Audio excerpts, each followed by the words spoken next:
नमस्कार, मैं डॉक्टर राकेश पाठक। दोस्तों, आपको सबसे पहले एक वीडियो दिखाते हैं, उसके बाद मुद्दे की बात करेंगे। आइए पहले ये वीडियो देख लीजिए जो आप पहले भी देख चुके होंगे, लेकिन इस वीडियो को एक बार फिर देख लीजिए।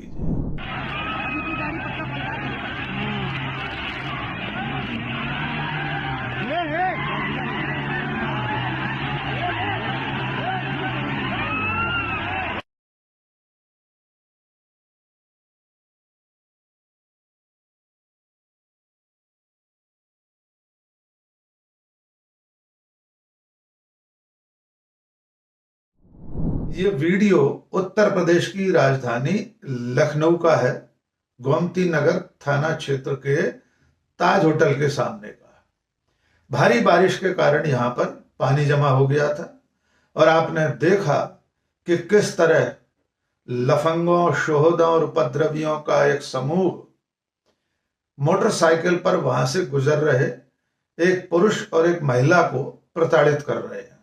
उस पर लगातार पानी डाल रहे हैं और अंत में उसकी मोटरसाइकिल गिर जाती है। महिला के साथ बदसलूकी होती है। वो पुरुष हाथ जोड़कर विनती कर रहा है कि उसे निकल जाने दे, लेकिन इन लफंगों, उपद्रवियों और शोहदों ने बदसलूकी की पराकाष्ठा तक जाकर उस महिला के साथ शारीरिक उत्पीड़न भी किया है। जब यह वीडियो वायरल हुआ, उसके बाद पुलिस चेती और इन शोहदों की, लफंगों की धरपकड़ शुरू हुई। इस बीच में उत्तर प्रदेश विधानसभा का सत्र चल रहा है, लेकिन इस वीडियो को देखने के बाद उत्तर प्रदेश की विधानसभा में मुख्यमंत्री योगी आदित्यनाथ ने जो कुछ कहा, वो धर्म की राजनीति से आगे जाकर जाति की राजनीति तक पहुंचने की पराकाष्ठा है। पहला सवाल आपसे, आपने जब ये वीडियो देखा तो क्या आपने इन लफंगों में धर्म या जाति के आधार पर इन आरोपियों का वर्गीकरण करने की कोशिश की? क्या आपकी नजर में इनमें से कोई हिंदू मुसलमान था, कोई ठाकुर ब्राह्मण था, कोई वैश्य या यादव था? यकीनन नहीं। आपका सीधा उत्तर होगा कि ये सिर्फ अपराधी हैं, ये लफंगे हैं, ये महिला उत्पीड़न के आरोपी हैं। लेकिन योगी आदित्यनाथ की नजर कुछ और ही देख रही थी। आइए आपको विधानसभा में योगी आदित्यनाथ का वो बयान सुनवाते हैं, जिसमें योगी आदित्यनाथ ने इस उपद्रवियों की भीड़ में से चीन चीन कर सिर्फ एक यादव और एक मुसलमान का नाम लिया। सिर्फ नाम ही नहीं लिया, उन्होंने सोशल मीडिया के आईटी सेल के, व्हाट्सएप यूनिवर्सिटी के नफरती हैंडल्स के शब्दों में इन आरोपियों को सद्भावना वाला बताया और साथ में चेतावनी दी कि इन पर सद्भावना एक्सप्रेस नहीं, बुलेट ट्रेन चलेगी। आइए सुनिए योगी आदित्यनाथ का वो बयान। कल की जो गोमती नगर की घटना है, उस घटना में भी हम लोगों ने जवाबदेही तय की है। उसके अपराधियों की सूची भी मेरे पास आई है। ये अपराधी हैं। पहला अपराधी है पवन यादव, दूसरा अपराधी मोहम्मद अरबाज। ये सद्भावना वाले लोग हैं, यानी सद्भावना, अब इनके लिए सद्भावना ट्रेन चलाएंगे, इनके लिए बुलेट ट्रेन चलेगी, चिंता मत करो। और उस बुलेट ट्रेन की तैयारी की जा रही है। और इसीलिए महिला सुरक्षा हमारे लिए सर्वोच्च महत्व रखता है। हमने इस बात को पहले दिन कहा है, कोई खिलवाड़ करेगा तो उसका खामियाजा भुगतेगा। हम लोगों ने इस बारे में हम लोगों ने आश्वस्त किया, एक एक बेटी को, एक एक बहन को हम लोगों ने इस बात के लिए आश्वस्त किया है।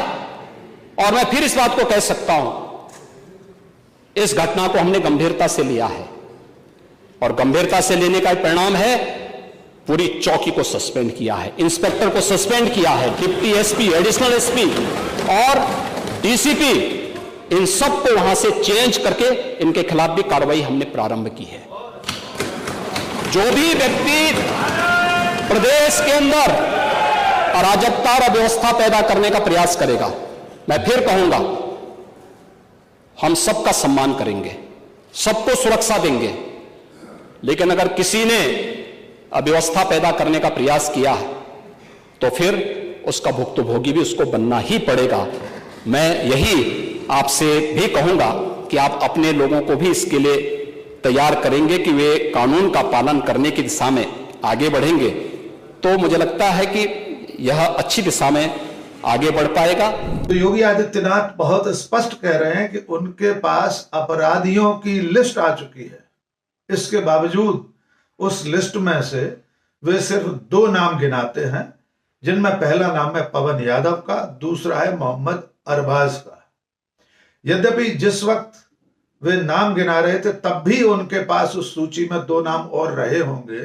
जो सबसे पहले 4 लोग गिरफ्तार हुए थे, उन 4 में से दूसरा नाम था सुनील कुमार और विराज साहू। यानी सबसे पहले जो 4 आरोपी पकड़े गए उनमें से भी यादव के अलावा एक सुनील कुमार था, एक विराज साहू था। लेकिन योगी आदित्यनाथ ने विधानसभा में खड़े होकर सिर्फ एक यादव और एक मुसलमान का नाम लिया। सिर्फ नाम ही नहीं लिया, बल्कि अपनी नफरत की राजनीति को और सुलगाते हुए साफ साफ कहा कि ये तो सद्भावना वाले हैं।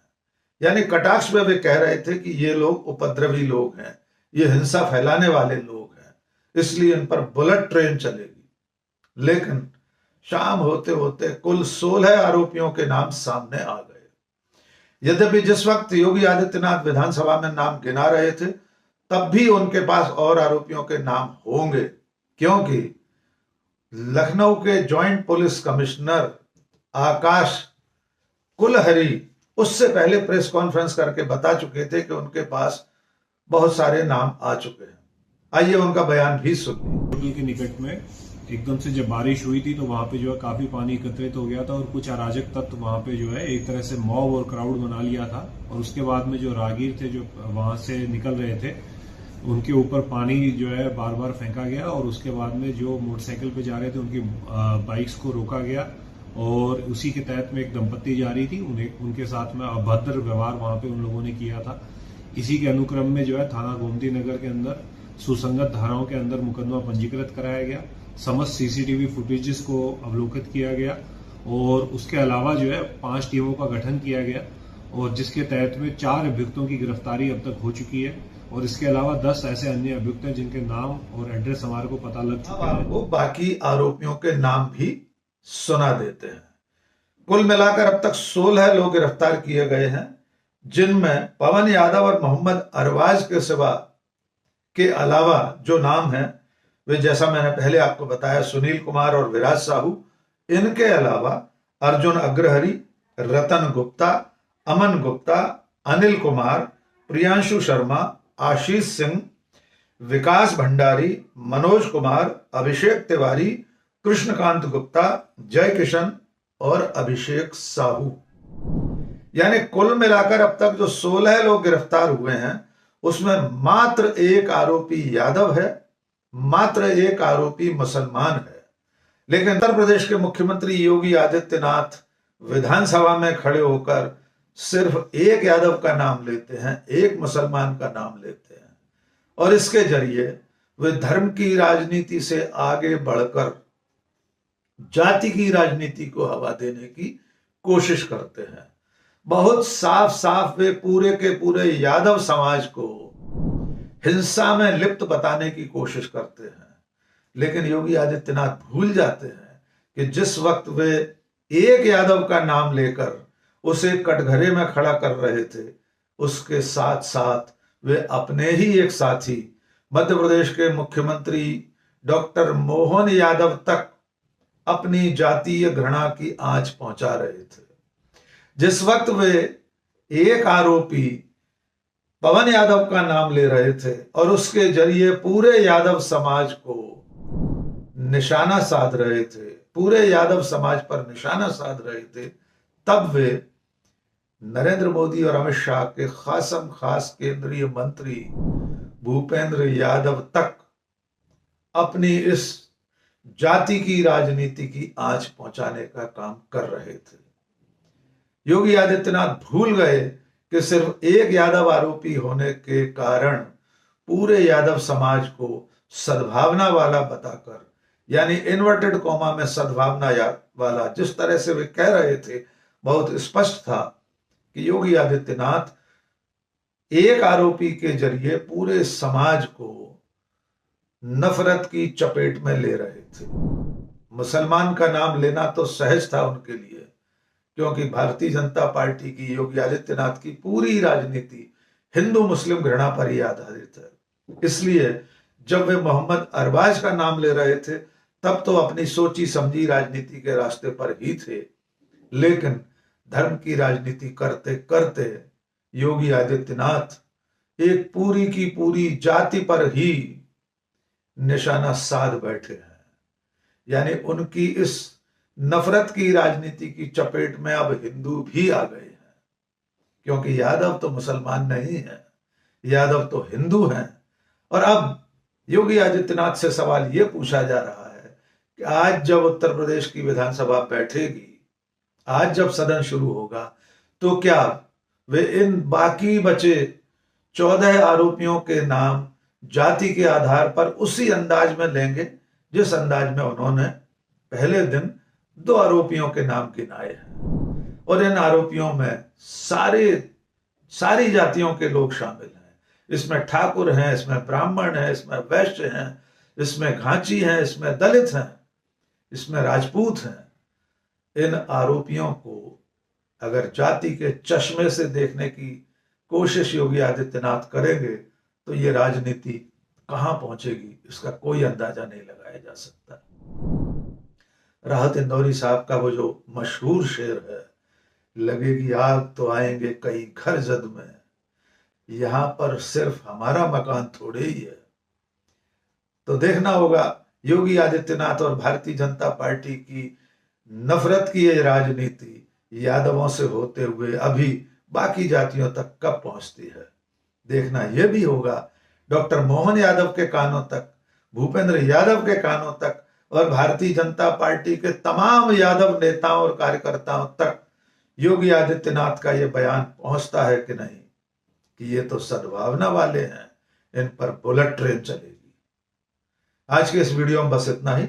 आखिर में एक छोटी सी अपील, अगर आपने हमारा चैनल अब तक सब्सक्राइब नहीं किया है, फौरन सब्सक्राइब कर लीजिए।